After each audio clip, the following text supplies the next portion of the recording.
The girl you're seeing on screen was Sarah Payne, born on October 13th, 1991.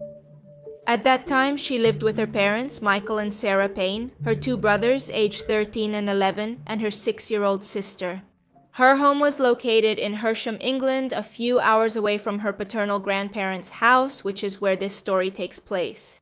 There isn't much more to say about Sarah since she was only 8 years old when all of this happened. So beyond her family ties, we don't have much more to say. The family was quite organized when it came to taking care of the children. Sarah's mother worked in a bar during the day and her father at night. In the morning, Sarah would take her daughters and bring them with her to work, and when they got home in the afternoon, the father was already awake, so they all had a moment together. The 1st of July of the year 2000 was a completely normal day up to a certain point. The girls went to work with their mother, and when they returned in the afternoon, they all started packing their bags to go on a trip to their grandparents' house. The grandparents' house was in a very beautiful place on the coast in Kingston Gorse. The place was quite peaceful, had a huge space to play, and had no traffic. In general, it seemed like the perfect place to spend a vacation with the kids. It looked very safe. Unfortunately, it wasn't. That day, the 1st of July, after eating, the family decided that the best thing they could do would be to take a walk on the beach. Take a stroll, chat, have a nice day. After walking for a bit, the grandfather proposed visiting the village. Of course, the two older sons wanted to walk alone. They wanted to visit things by themselves more, but they had to accompany their two sisters since they were responsible for their small group. And although they normally took care of their sisters as best as possible, something very unfortunate happened this time. The adults then decided to go chat for a while at a bar in the village, while the children went to play on their own. Let's recall that this group consisted of the older siblings who were 13 and 11 years old. By Charlotte, the youngest, and by Sarah, who is the victim of the situation. The children were then playing in a cornfield in the afternoon until suddenly Sarah decides it would be better to go back to the house. This happens at 8 in the evening. She sets off for the grandparents' house, which was a few meters away, and never arrives. The parents arrived at the house. They realized that Sarah was not there. The siblings said they didn't know where she could be, that she had wanted to go back, and then the family calls the police. The officers arrive almost instantly, as it was the case of an 8-year-old girl. And what does this mean? That she could have been lost in a forest, in the fields, and therefore she could still be alive, but very scared and needed to be found immediately. Unfortunately, the family already suspected something bad had happened, which is their initial theory. Unfortunately, they did not find her that night. However, on July 2nd, the next day, the definitive search along with the investigation begins. 48 hours after not finding her anywhere, a massive search begins. The family gave interviews, spoke with the media to find her, and they gave a photo of her, the most known one, this photo that she has with her dust coat at school. With scarce vehicles and houses, witnesses were also scarce. The only thing that could be done on a large scale was to put Sarah's face everywhere and to make her known on television so that people could identify her. They also tried to appeal to the public's empathy. They tried to see if the person who had her captive would return her, but it was not so. The girl's mother, Sarah Payne, was the other main face of the case. She constantly reminded everyone about her daughter. However, the family's efforts did not prevent the person who took her from killing her. On July 17th of that year, 24 kilometers from Kingston Gorge, where she disappeared, her body was found in a field. And it is then, on that July 17th, that the investigation into the murder of Sarah Payne begins. According to what Sarah's brothers said, once the police began to question them, they did not take their eyes off their sister until the moment she disappeared. It was an instant, it was seconds that changed the lives of all these people forever. One of the brothers was following her because Sarah had communicated that she wanted to leave. He planned to go with her, not leaving her alone. But her younger sister Charlotte just at that moment gets hurt. She falls and gets a scratch. So the older brother who was accompanying Sarah turns around for a second and suddenly Sarah disappears. Something happened in the middle while the siblings weren't looking, and it was so fast they couldn't stop it. Which means that the person who took Sarah had it planned, that they had been following them for a while. and probably had a car to leave, so they asked the siblings if they had seen anything out of place or any notable detail. The brother who was following Sarah said he saw 2 cars at that time on the street that passed by the cornfield. One of them was a normal car and the other a white van. The curious thing about this van was that inside there was a man looking at them and smiling. And after smiling at this boy, he drove the car quickly out of the scene. This point was very important more than anything to start ruling out some suspects, and that's when we started to see the people of interest. Who did the police focus on to look for suspects? Well, on the list of child abusers who were nearby, among the people of interest were several sexual abusers, as the first thing that is done in these cases is to look in the list where they appear. And in fact, there are always several in each area. One of the ones that most interested the police from the beginning was a man named Roy Whitting, a pedophile who lived just 8 kilometers from Sarah's grandparents' house. He had previously had a white van and had been jailed for abusing another minor. Speaking a bit about Roy Whitting, he did not have a very good childhood. He had too many siblings and parents who really did not care about his life. In addition, during his youth, he had a very hard time at school. Beyond that, he had an adulthood that to anyone's eyes would seem very normal. After his adolescence, he got a job as a mechanic, had a girlfriend, lived in his hometown alone, but he was doing very well. However, he had a little secret. He had begun to develop a taste for little girls, so much so that it became an addiction for him to go looking for them, to wait for them. Roy Whitting was a pedophile. He had started looking for his victims in a white van which he bought specifically for that purpose. In 1995, he finally got what he wanted and kidnapped a girl, abused her, and later got rid of his van to not raise too many suspicions. Beyond that, the police managed to get the van and therefore also get the culprit of the abuse, Roy. Since he hadn't killed her, he wasn't given a long jail sentence. He was initially given 4 years, of which he served 2. Worse still, during one of his early diagnoses, it was said that he would not do this again, that it was a one-time thing, and that he was not a pedophile, which in itself is quite ridiculous for several reasons. I don't know who did this first analysis, but it can definitely be considered as a great negligence due to what happens afterwards, because no, this was not a one-time thing, he had been preparing for it. To give a diagnosis like that is to ignore the fact that he bought a van with that sole purpose, to chase girls. He only served 2 of those 4 years, although it should be noted that he was analyzed again and the conclusion was the complete opposite of the first time. He would do it again that he was a pedophile and therefore he was dangerous. Nevertheless, they let him out and he at least ended up on the sex offenders register.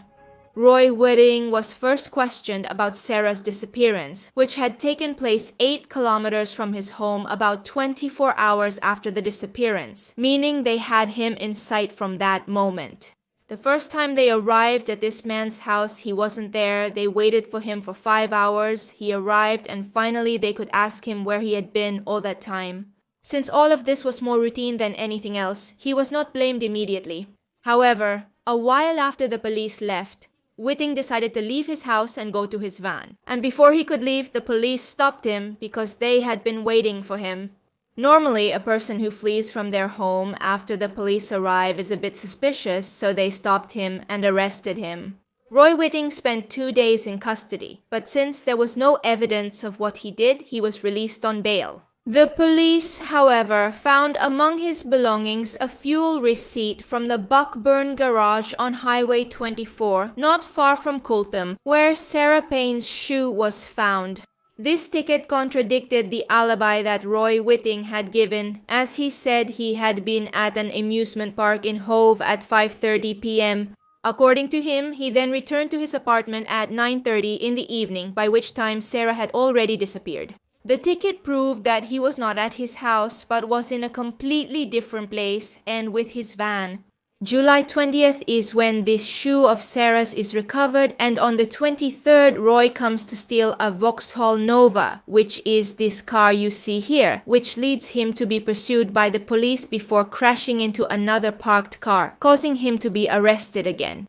Whitting was then arrested on the charge of dangerous driving. He remained in custody until September 27th of 2000 when he admitted to taking this car and driving dangerously, which led him to be jailed for 22 months, which turned out to be beneficial for Sarah's case. Once in jail serving the sentence for the car theft, the police were finally able to perform forensic tests on the Fiat Ducato van, which he had bought on June 23rd of 2000.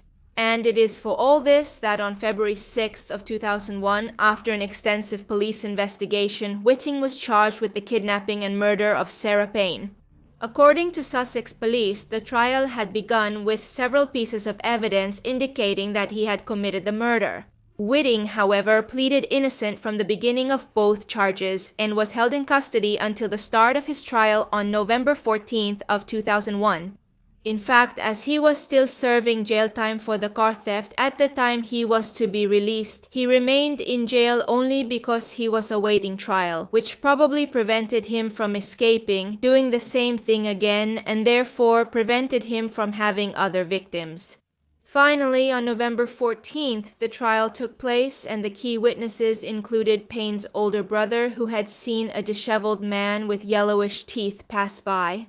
However, the final decision was delayed a bit, as when he had to identify the aggressor, the person he had seen at that moment in an identity parade, he did not do it, he pointed to another person.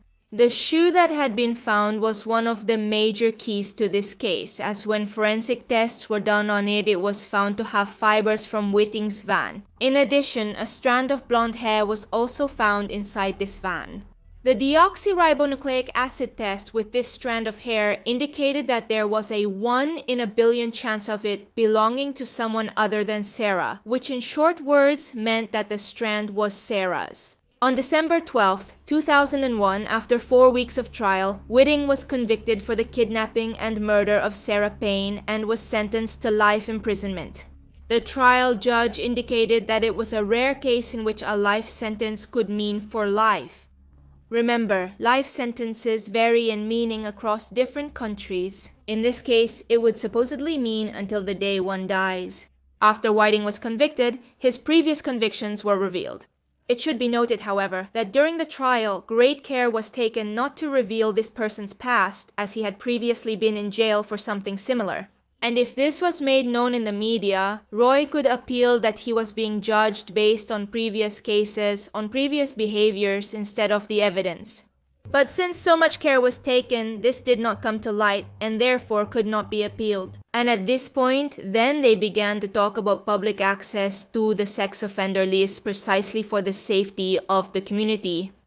The fact that a list like that is public makes it much easier to be careful about certain people. It's a great preventative measure, and it's something that would end up being resolved years later. On November 24, 2002, the Minister of the Interior ordered that Roy Whitting would serve a minimum of 50 years in prison. This made him ineligible for parole until the year 2051, which means he would have to live at least until his 92 years to even ask to be released. And remember what I always tell you, they may reject that request. Which also means that he is probably there for life officially, as he may also die before 90 years old. However, as time went by, Whitting tried to leave earlier. First, he appealed in 2004 to have his sentence reduced, and in 2010 it was changed from 50 years to 10. This was happening mostly because there were several complaints about how long they could spend in prison. What was the human limit to set? Beyond that, after much discussion, it was concluded that he would spend 40 years in prison, not 10 or 50. Sarah's family was very disappointed by all of this. It's okay that he would anyway get out at 82 years old, or at least he would have the possibility to ask to get out at 82 years old, but still the change of sentence was quite unfair to the family. Even more so when it's possible that he may still have victims once he gets out. But putting that aside, there is one good thing that came out of all this, and that is Sarah's law. There was a campaign throughout this time in which they wanted the government to allow controlled access to the sex offender registry, which is what I've been saying for a few minutes now.